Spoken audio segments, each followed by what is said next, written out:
Thank you everyone for taking the time to tune in today. Today's episode of the Topping Show is proudly sponsored by Topping Technologies. Topping Technologies is an IT value-added reseller and services company with a special proficiency in IT security. Heck, I see their founder at least twice a day. I say he's quite handsome and brilliant.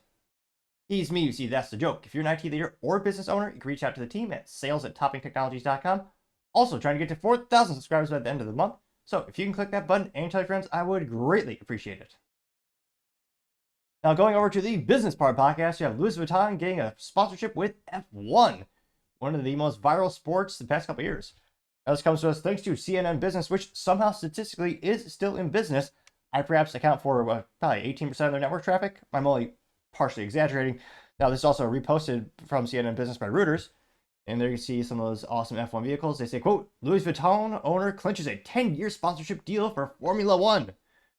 Which, interesting. They actually one of the few logos that'll be out there that isn't a tech company or Red Bull. Now they say, quote, French luxury giant LVMH, which again their founder is, depending on the stock market, is the richest man on the planet. Again, that goes back and forth between him and Elon. And they actually struck that 10-year partnership sponsorship deal with Formula One, and it'll be covering its Louis Vuitton, oh geez Louise, Moet Hennessy, and Tag Heuer brand, and replacing longtime sponsor Rolex. The company announced on Wednesday, which is insane because usually, I mean, shoot, I usually make fun of sponsorships, especially when it comes to large public LPVs or large public venues or these types of sports teams, because it can be pretty hard to quantify how much of an ROI or return on investment you really make when you have the logo slapped on their cars. How many times are the customers going to say, oh yeah, I bought it because it was on the car? Granted, you could always argue brand awareness, but it's always a little precarious to actually try to justify an ROI, especially in the immediate term. But in terms of having a luxury brand like Louis Vuitton, to me, that actually makes 110% sense, especially when you consider who's watching Formula One. It's like high net worth individuals mostly.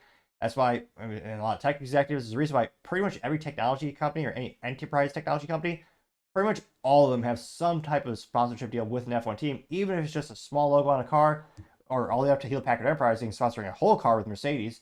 It is very prevalent because again, a lot of decision makers are tuning into the sport and they're going to see the logo and think, hey, maybe I see the CrowdStrike logo on that. Why not buy that for our company? And as silly as that sounds, that does actually happen. Now, I can't believe Rolex. I'm not sure they just got outbid, but just to be a long-term sponsorship, especially for timed events in general, that's pretty rare for them to actually lose it. I'm pretty shocked at that. Now they say, quote, the sponsorship deal comes into effect in 2025 and marks a fresh push by LVMH into sports.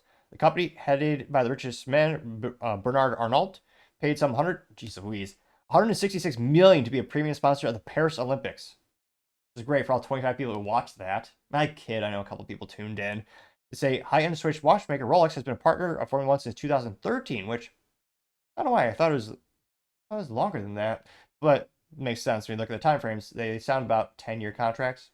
Now, I say luxury players are increasingly seeking to boost brand exposure with events combining hospitality, travel, and entertainment. At the Paris Olympics, LVMH and other companies broaden the realm of traditional brand sponsorships, taking in part medal ceremonies, for example. They also have LVMH saying, quote, for many years, several of our brands have also chosen to invest in Formula F1. We want to further grow this experimental dimension with Formula One providing all over the world. Experiential, sorry. LVMH did not provide any financial details of the deal. Well, I can't, it's going to be a pretty pain to say the least to get this type of sponsorship deal. And yeah, he spent 140 just on the Olympics. Olympics was 166 million. That was a one-time, well, not one time, you know what I mean, in terms of the frequency in F1. I can only imagine, given the number of people who are going to consistently tune in F1, that's going to be a huge sponsorship deal. Now, I'll be interested to see of the whole LVMH, all the whole company portfolio. I mean, will Louis Vuitton be the one that's most predominantly known? Again, they have a pretty large portfolio, including perfumes and all the others, jewelry, clothing, and all the fancy things rich people like to. Hilarious. I almost said invest in. It's terrible. It's not investment. Even when they say Rolex has only gone up in value, yeah, sometimes. Sometimes I'm pretty skeptical when people say anything physical can be a long-term investment. But I partially digress. Pretty interesting. I wonder. Let me know in the comments of the entire LVMH portfolio. Which one do you think will be most prevalent? Actually pull that up really quick. So you pull up LVMH. Let's see what their entire portfolio is. Because I'm sure, yeah, they have 65 subsidiaries and 75 brands. Figure out the top ones really quick. Jeez Louise. Let's see. So watches, they have Zenith, Tag Heuer, Tiffany & Co., Hublot, Gerald, Fred, Daniel Roth, Bulgari. And again, I'm just going to pick some of the top ones you probably remember. Wine and Spirits. Jeez Louise. There's like 20 or 30 of them. Got Hennessy, Cloudy Bay, Chivas DeAndres, Shandon, Belvedere. Fashion, they have, well, I'm not a fashion aficionado. Most of these sound foreign to me, but they do have, of course, Louis Vuitton. They have Marc Jacobs, Stella Patio, Off-White, Emilio Pucciati, Fendi. And for perfumes and cosmetics, they have even more. Sephora, which is the one I know or know of. Marc Jacobs Beauty, Make Up Forever, Parfums Giovanni, Fresh, Benefit Cosmetics. Yeah, they have a little bit of everything. I thought they had a couple more. And they got some champagnes. But yeah, in terms of the one everyone would know about, I think Louis Vuitton. Well, Tiffany & Co. I still can't.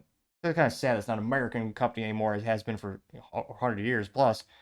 But let me know, do you think, I mean, overall, it's obviously going to have brand exposure, but how much of a direct correlation do you think it will have to sales? Do you think it'll drastically increase their sales throughout the next couple of years? And do you think it's a good brand placement? Let me know in the comments, because as always, it'd be fascinating to hear what you have to say. Thank you, everyone, for taking the time to tune in. Again, try to get to 4,000 subscribers by the end of the month, so if you can click that button, I greatly appreciate it. Also, give me a thumbs up, thumbs down, or comment. It's a great way to give me some additional feedback, letting me know how I can make the show better and better. Lastly, don't forget to take time to tell your family, tell your friends, tell your coworkers, heck, tell your enemies, tell anyone and everyone. Just stay safe, fight the good fight.